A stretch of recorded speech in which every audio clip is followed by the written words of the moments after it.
بارک اللہ فیکی و احسن اللہ الیک۔ ان کے بعد مقررہ ازمین بنت ابراہیم مدعو ہے جو کہ اصف الثالث کی طالبہ ہے، جن کی تقریر کا عنوان ہے موت ایک بہترین واعظ و ناصح۔ وہ آئیں اور اپنے انداز بیان سے ہم سامعین و سامعات کو مستفید فرمائیں۔ فلتتفضل مشکورہ۔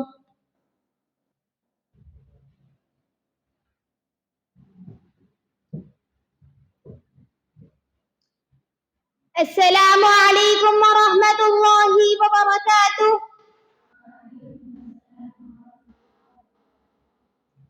الحمد للہ رب العالمین، الصلاة والسلام علی رسولہ الکریم، اما بعد۔ قابل قدر ذی وقار صدر محفل، مشفق معلمین و معلمات اور میری معزز سامعات، آج اس مبارک محفل میں میری تقریر کا عنوان ہے موت ایک بہترین واعظ و ناصح۔ اس حقیقت سے کون واقف نہیں ہے کہ دنیاوی زندگی چند روز کی ہے۔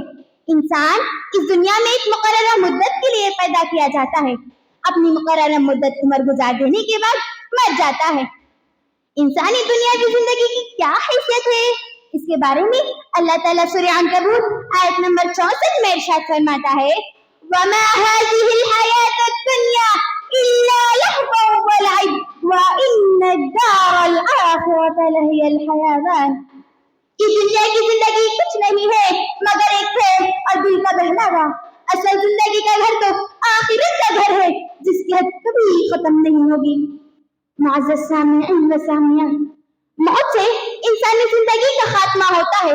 قدرت کا وہ قانون ہے جس سے کوئی فرار نہیں ہو سکتا، جس سے کوئی بچ نہیں سکتا، جس سے کوئی بھاگ نہیں سکتا، چاہے وہ نبی ہو یا رسول، عالم ہو یا جاہل، آقا ہو یا غلام، ہر ایک کو موت کا مزہ چکھنا ہے۔ اسی طرح کسی شاعر نے کیا یقب کہا ہے آ جاتی ہے موت وہاں جہاں گھر نہیں ہوگا، آ جاتی ہے موت وہاں جہاں گھر نہیں ہوگا، دوستوں کو کفن تک میسر نہیں ہوگا۔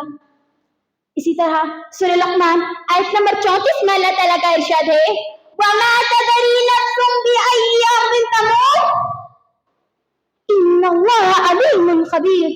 اور نہ کسی کو معلوم ہے کہ وہ کس زمین پر جا کر مرے گا، یقیناً اللہ تعالیٰ جاننے والا اور نہایت باخبر ہے۔ معزز سامعین و سامعات، موت کو ہر دم یاد رکھنا چاہیے، اس سے کبھی بھی غافل نہیں ہونا چاہیے۔ ہر انسان کو اپنے رشتہ داروں اور دوستوں کے متعلق سوچ کر نصیحت حاصل کرنا چاہیے کہ کل تک وہ ان کے ساتھ تھے، آج وہ مٹی کے ڈھیر تلے دب چکے ہیں۔ معزز سامعین و سامعات، یہ زندگی کچھ نہیں ہے، ایک کھیل تماشا، دھوکے کے سامان کے علاوہ کچھ نہیں ہے۔ اسی طرح سورہ حدید آیت نمبر 20 میں اللہ تعالیٰ کا ارشاد ہے وَمَا الْحَيَاةُ الدُّنْيَا إِلَّا مَتَاعُ الْغُرُورِ۔